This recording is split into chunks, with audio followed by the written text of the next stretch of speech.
Police constable মনিরুলকে গুলি করা আরেক কনস্টেবল কাউসারের সম্পর্কে এবার ভয়ঙ্কর তথ্য দিলেন তার স্ত্রী নীলুফার ইয়াসমিন।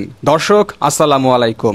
ডিউটিরত অবস্থায় কনস্টেবলকে গুলি চালিয়ে হত্যা করে কনস্টেবল কাউসার আহমেদ। শনিবার দিবাগত রাতে রাজধানীর কূটনৈতিক পাড়ায় এ ঘটনা ঘটে। কাউসার কুষ্টিয়ার দৌলতপুর ইউনিয়নের দারেরপাড়া গ্রামের অবসরপ্রাপ্ত শিক্ষক হায়াত আলীর ছেলে। কাউসার একজন মানসিক রোগী। এমন পরিস্থিতিতে অনাকাঙ্ক্ষিত ওই ঘটনা ঘটিয়ে থাকতে পারে বলে মনে করেন তার স্ত্রী নীলুফা ইয়াসমিন। নীলুফা জানান, তার স্বামী ঘটনার বিষয়ে শনিবার দিবাগত রাত ৩টার দিকে ঢাকা থেকে একজন পুলিশ কর্মকর্তা প্রথমে ফোন করেন। সেই সময় তিনি জানান, তার স্বামী কাউসার পুলিশ কনস্টেবলকে গুলি করে হত্যা করেছে।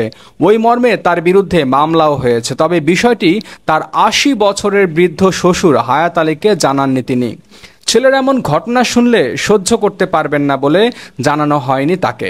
বিষয়টি তার শ্বশুরকে না জানালেও তার শাশুড়ি মাবিয়া খাতুনকে জানান তিনি। মাবিয়া খাতুন তার ছেলের এমন ঘটনায় ভীষণ দুশ্চিন্তায় পড়েছেন। তবে তিনি বিশ্বাস করেন তার ছেলে এমন ঘটনা ঘটাতেই পারে না। কাউসারের স্ত্রী আরও জানান, কুরবানির ঈদে তার স্বামী বাড়ি আসবেন, এজন্য ছুটির আবেদনও করেছেন। তিনি জানান, তার স্বামী একজন মানসিক রোগী। ২০০৫ সালে ডিসেম্বর মাসে কাউসার পুলিশে যোগদান করেন। ২০০৬ সালে তাদের বিয়ে হবার পর তিনি জানেন কাউসারের মানসিক সমস্যা রয়েছে। চাকরিরত অবস্থায় সরকারিভাবেই তাকে পাবনার মানসিক হাসপাতালে কয়েক দফা চিকিৎসা দেওয়া হয়। একবার চাকরি ছেড়ে চলেও আসেন বাড়িতে। পরে পরিস্থিতি স্বাভাবিক হলে আবার যোগদান করেন। তবে কাউসার মানসিক সমস্যায় থাকলেও তার পরিবারে কখনো ঝামেলা ছিল না, সব ঠিকঠাক মতোই চলছিল। শনিবার রাত ৩টার দিকে হঠাৎ শুনতে পান এমন দুঃসংবাদ। অথচ শনিবার রাত ৮টার দিকেও তাদের কথা হয়েছে।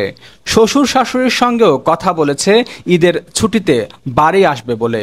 অপ্রত্যাশিত ঘটনায় সবকিছু ওলটপালট হয়ে গেল। শনিবার দিবাগত রাতে ফিলিস্তিন দূতাবাসের নিরাপত্তা কর্মীদের কক্ষের বাইরে ওই গুলির ঘটনা ঘটে। এই ঘটনায় পথচারী জাপান দূতাবাসের এক গাড়ি চালক গুলিবিদ্ধ হয়েছেন। তিনি গুলশানের একটি বেসরকারি হাসপাতালে চিকিৎসাধীন। নিহত মনিরুলের ভাই পুলিশ কনস্টেবল মাহবুবুল হক বাদী হয়ে গুলশান থানায় হত্যা মামলা দায়ের করেছেন। এই মামলায় আসামি কাউসারকে গ্রেফতার দেখানো হয়েছে।